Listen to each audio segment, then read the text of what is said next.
বেলির অবসানকাল মানে কোন সময়? ভর দুপুরবেলা। কেউ বেলির অবসানকাল মানে ভর দুপুরবেলা না, একদম ভোর সকালা। কখন?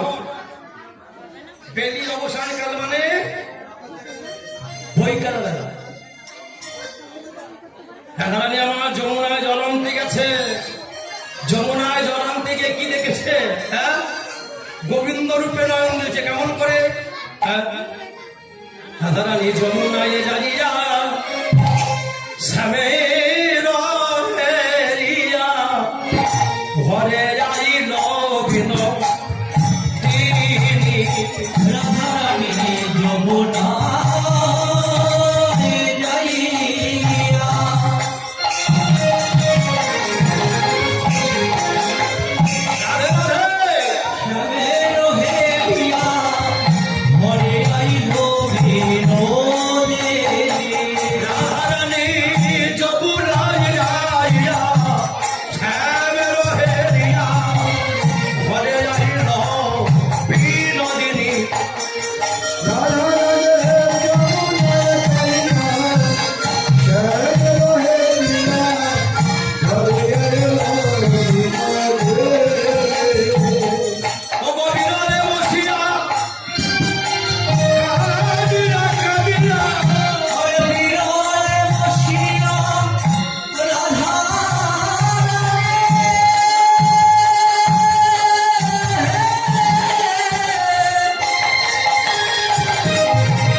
বসে বসে বসে বসে কাঁদিতে থাকে।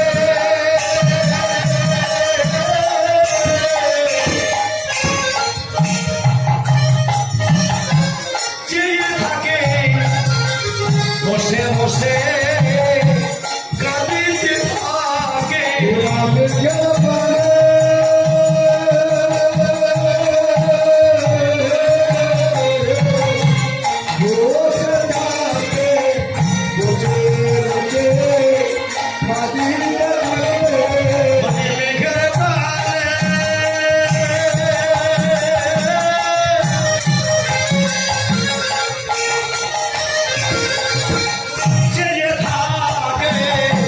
বসে বসে কাঁদিতে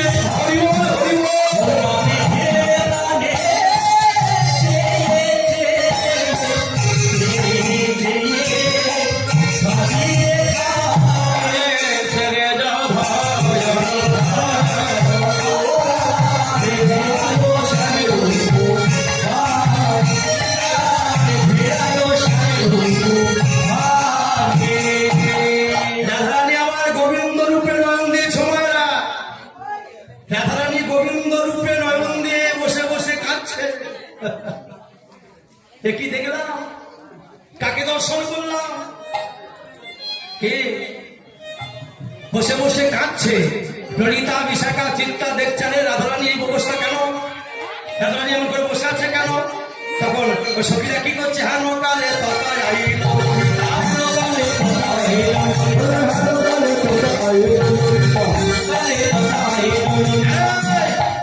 আই দেখিবারে তরে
কি হয়েছে বল? ও বেলি অবসানে কালে জল নিতে গিয়ে আমাদের মনে হয় কোন দানবে দানের রবি দেখেছিস? এই, তুই একা জল আনতে গিয়েছিলিস আমাদের না বলে। আমাদের মনে হচ্ছে কোন দানবে দেখেছিস। এই, আমাদের মনে হচ্ছে তোকে মনে হয় ভূতে ধরেছে। তোকে মনে হচ্ছে ভূতে ধরেছে, তোকে ভূতে ধরেছে। নইলে তুই এমন করছিস কেন বাবা? ভূতে ধরলে ওই মাঝে মাঝে এদিকে করে না, তা রাধারানী দশাটা ভূতে ধরার মতো করছে, ওদিক দেখছে। রাধারানী বলল, ললিতা আমায় ভূতে ধরেছে বটে, হ্যাঁ, তবে কেমন জানিস? বলে বল তুই কি দেখেছিস? বলে কি দেখেছিস জানিস? বলে কি দেখেছিস? কি দেখেছিস শুনবি? বলে বল চল, আমি কি দেখেছি জানি? বলে কি দেখেছিস? আমি কি রূপ হেরিল কালিন্দী কুলে, আমি কি রূপ হেরিল কালিন্দীর কুলে, বলে কি রূপ হেরিল কালিন্দী কুলে,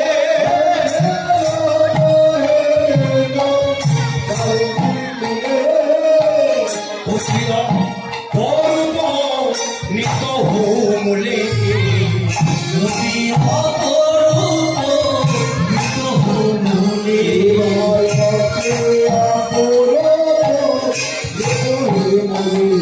আমি দেখে আমি দেখে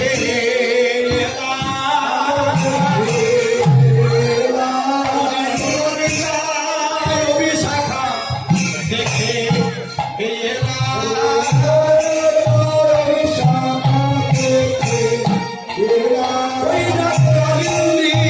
কুলেতে দেখে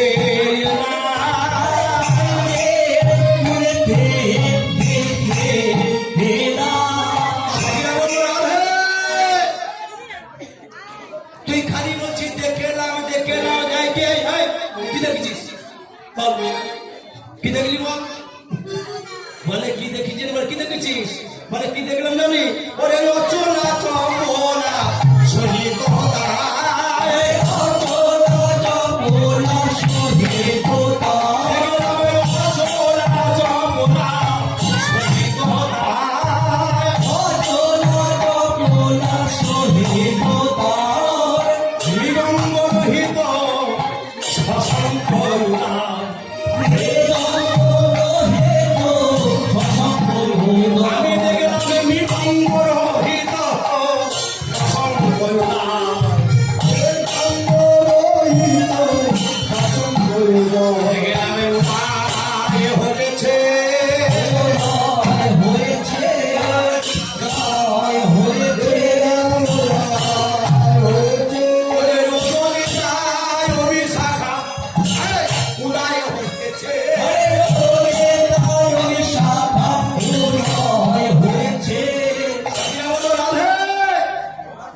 তুই খালি বলছি উদয় হয়েছে, কি উদয় হয়েছে বল? বলে আমি দেখেছি কি জানিস? কি উদয় হয়েছে? অচলা চপলা সহিত তাই মৃদঙ্গ রহিত শশাঙ্ক উদয়। শশাঙ্ক মানে আমি এই মাত্র দেখলাম কি জানিস? কি দেখেছিস? বলে চাঁদের উদয় হয়েছে।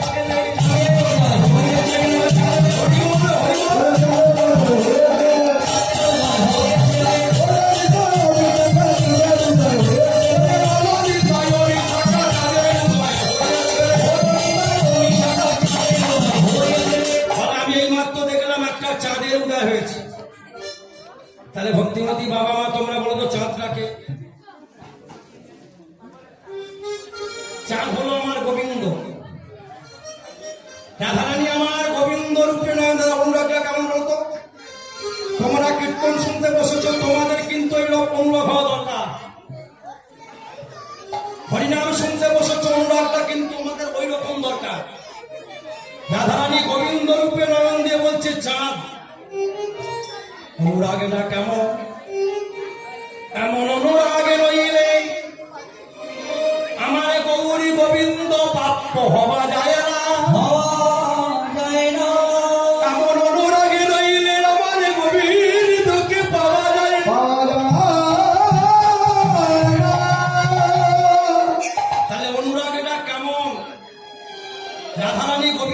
চোখে নয়ন দিয়ে বলছে আমি দেখলাম একটা চাঁদের উদয় হয়েছে। সখীরা বললে আর কি দেখেছিস? বলে আরো দেখি। বলে কি? বলে কি দেখেছিস? বলে কি দেখেছিস? আমি দেখলাম কি চাঁদের উদয় হয়েছে। আর বল চাঁদ ঘিরেছে অলিগড়,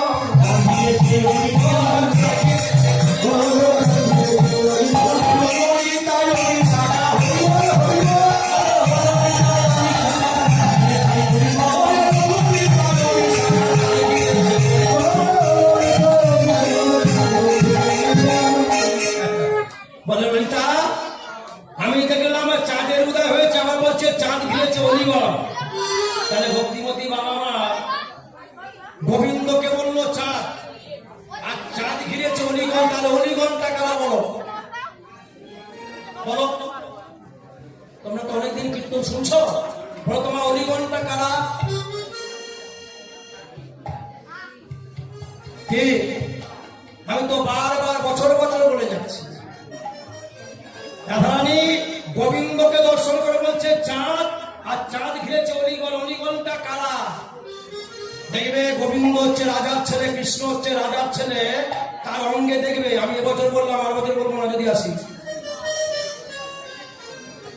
তার অঙ্গে সে হচ্ছে রাজার ছেলে। তার অঙ্গে দেখবে অনেক রকম সাজানো দিয়ে আছে, নানা রকম অলঙ্কার দিয়ে আছে। তাকে দর্শন করে রাধারানী বলছে চাঁদের উদয় হয়েছে, চাঁদ ঘিরেছে অলিগড়। সখীরা বললে আর কি দেখলি? বলে আরো দেখছি। বলে কি দেখেছি? বলে আর কি দেখেছি জানি। বলে কি দেখলি? নাচিছে ময়ূর জলদপরি, নাচিছে ময়ূর জলদপরি, নাচিছে ময়ূর জলদপরি, দেখে এলাম, আমি দেখে নাচিছে ময়ূর জলদপরি। তার মানে ফকিরা বলছে ভালো করে বুঝে বল, ভালো করে বল, আমি সব বুঝি না, বল কি দেখেছিস?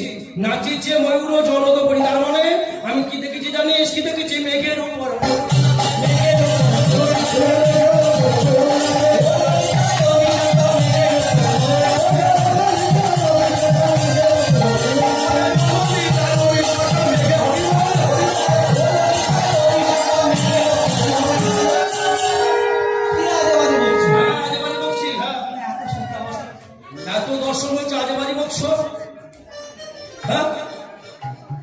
মেঘের উপর আবার ময়ূর নৃত্য করে?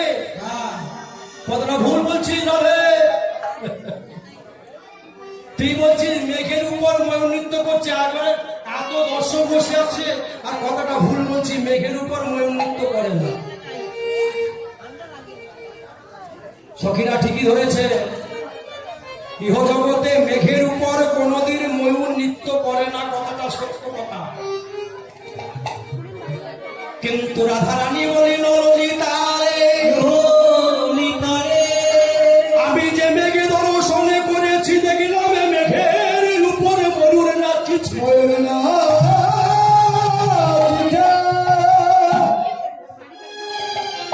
আমি যে মেঘ দেখেছি, মেঘটার উপরে একটা ময়ূর নৃত্য করছে। বলো তোমার মেঘটাকে আর ময়ূরটাকে? বলো মেঘটাকে ময়ূরটাকে? মেঘ হলো আমার গোবিন্দ, আর ময়ূরটাকে দেখবে যাদের বাড়ি কৃষ্ণ আছে, দেখবে কৃষ্ণের মাথায় একটা চূড়া বাঁধা আছে। আছে না নেই? আছে? তাহলে গল্পে হুদাও, এই চূড়ার উপরে দেখবে একটা ময়ূরের পুচ্ছ আছে। তাহলে রাধারানীর অনুরাগটা কত বড়! হ্যাঁ, কৃষ্ণের মাথায় যে চূড়া, চূড়ার উপরে যে ময়ূরের পাখা, সেই ময়ূরের পক্ষটাকে দর্শন করে মেঘের উপর ময়ূর নাচে।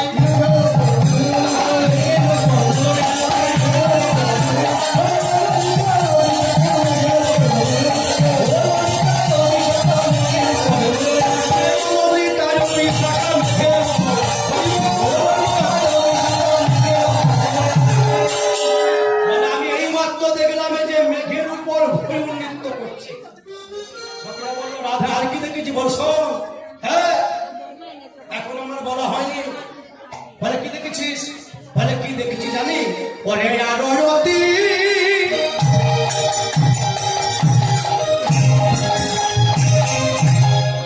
অপরূপ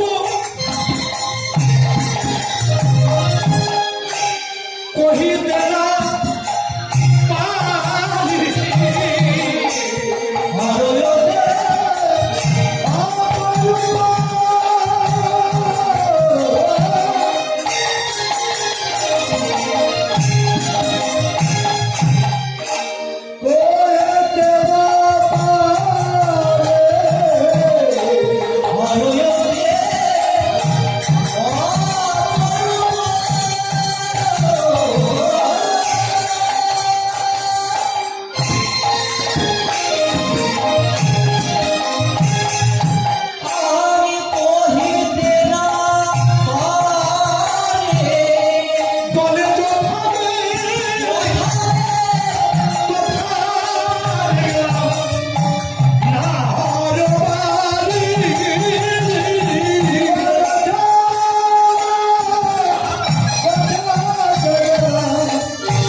শ্রীমতী মা বাবা একটুখানি অনুভব করো তোমার রাধারানী কথাটা কি বললো? আরতি অপরূপ কহিতে না পারি, যথা মেঘে তথা জানো নারা হেবারে নারা হে।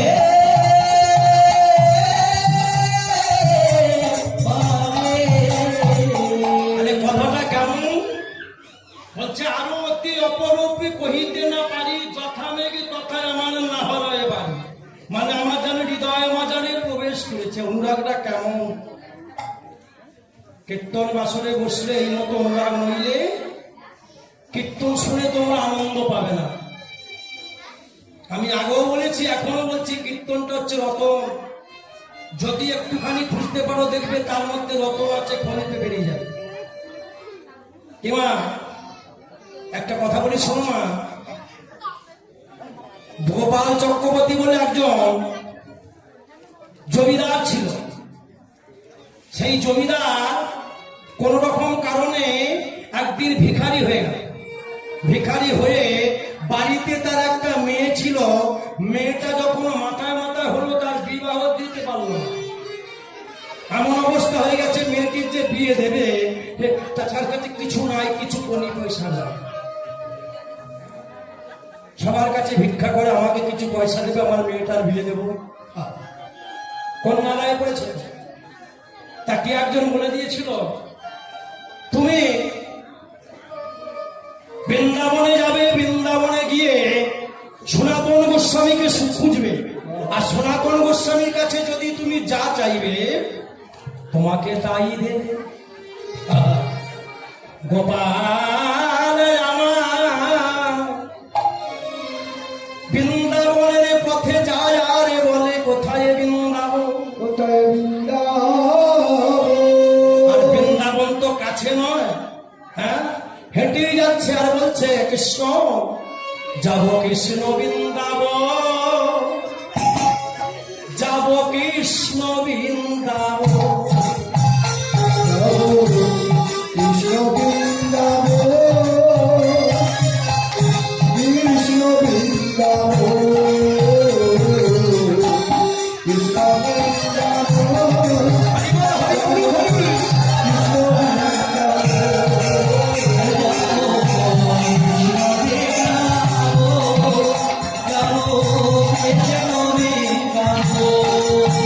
যেখানে স্বামী কুণ্ড রাধা কুণ্ড গিরিবদর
বৃন্দাবনে প্রবেশ করে গেছে।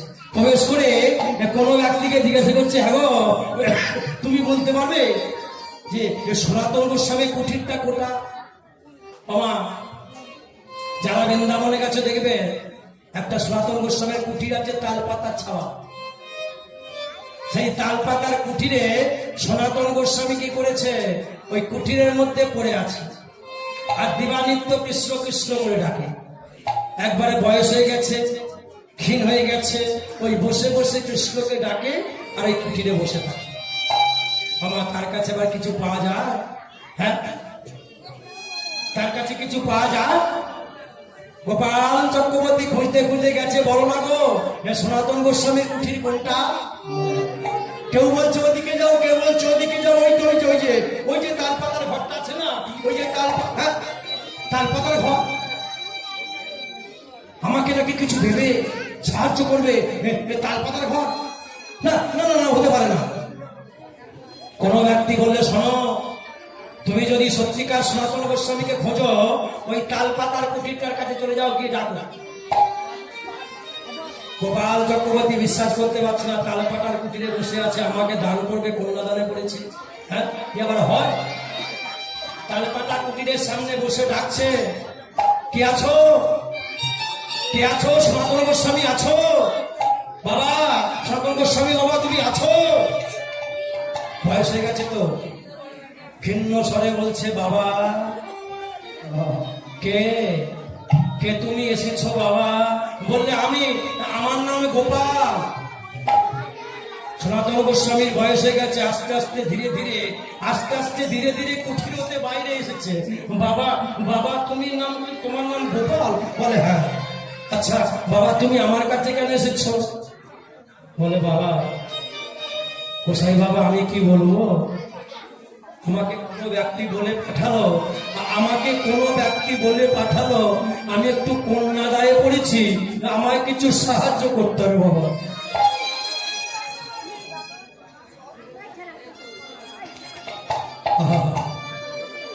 ভিন্ন স্বরে সনাতন গোস্বামী বলে উঠল, গোপাল বাবা, তুমি দেরি করে ফেলেছ। কিছুদিন আগে এলে আমি তোমাকে অনেক কিছু দিতে পারতাম, আজ তো আমি তোমায় দিতে পারবো না বাবা। আমার কাছে আর কিছু নাই বাবা, আমি তোমাকে কি দেবো বাবা? বললে, আমি যে বড় আশা করে এসেছিলাম, আমার কন্যা দায়ে বলছি, কন্যাটার বিয়ে দিতে পারছি না।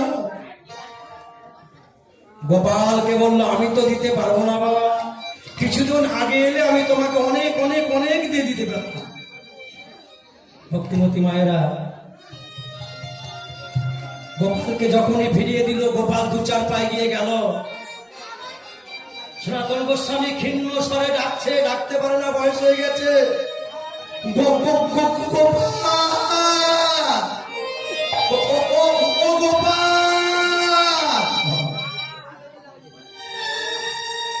গোপাল পেছনে ফিরে দেখছে, সনাতন গোস্বামী ডাকছে, বাবা শোনো, তুমি বাবা একবার এসো।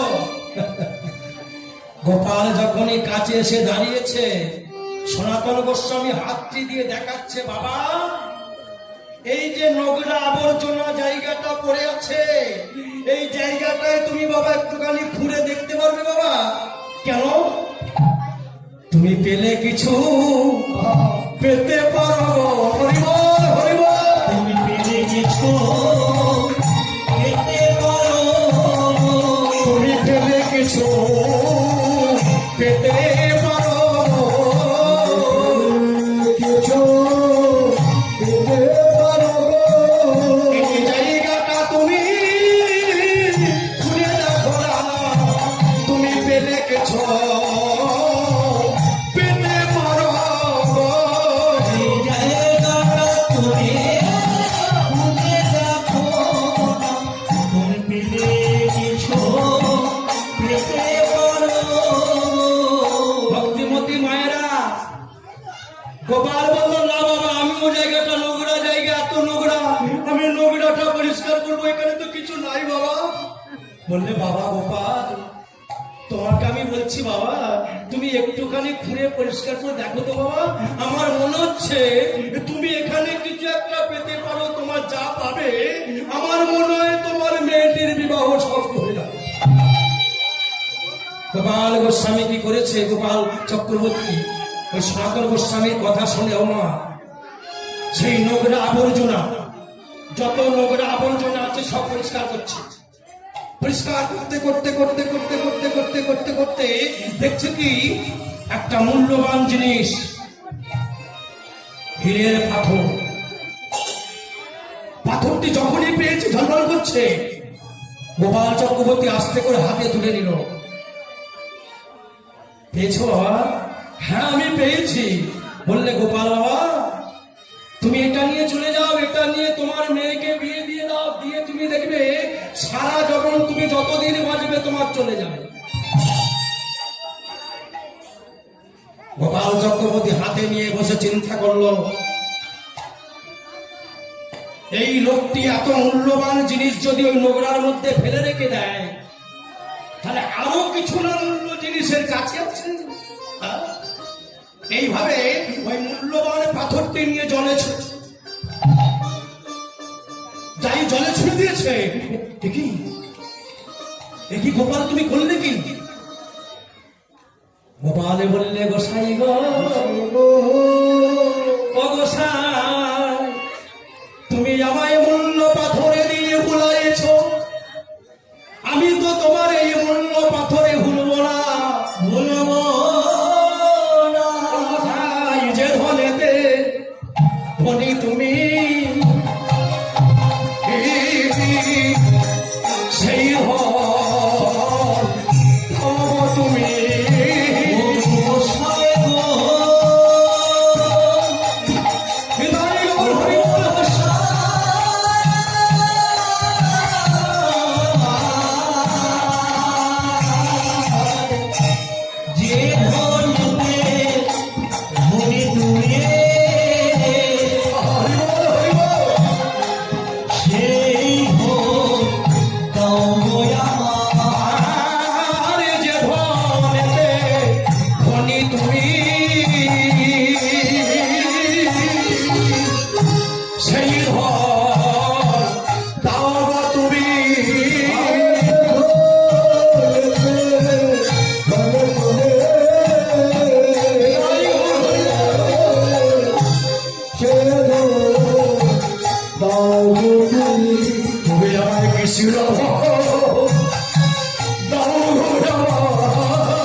কৃষ্ণ ধন দাও, আমি তোমার এই মূল্যবান ধনী হতে পারি না। মাগো, যেদিন তোমরা ওই সবকে হারা হতে পারবে, ধন দৌলতকে যেদিন হারা হতে পারবে, যেদিন তোমরা কৃষ্ণ ধনে ধনী হতে পারবে, সে তাকে বলে কি যে জনে কৃষ্ণ ধনে ধনী হয়ে গো। কৃষ্ণ ধনে ধনী হয়ে গেল। হরি বল, হরি বল। কৃষ্ণ ধনে ধনী হয়ে গেল। বলি তার কি বিপদ হতে পারে কৃষ্ণ ধনে? হ্যাঁ? তা রাধারানী বলছে, সখী রে, আরবতী অপরূপে কহিতে না পারি, যথা মেঘে তথা নারায় বাড়ি। আমার হৃদয়ে মাজারে প্রবেশ করেছে। সখীরা বললে, রাধে আর কি দেখলি? বলে, আরো দেখলাম। কি দেখেছিস বল? বলে, নন্দের দূত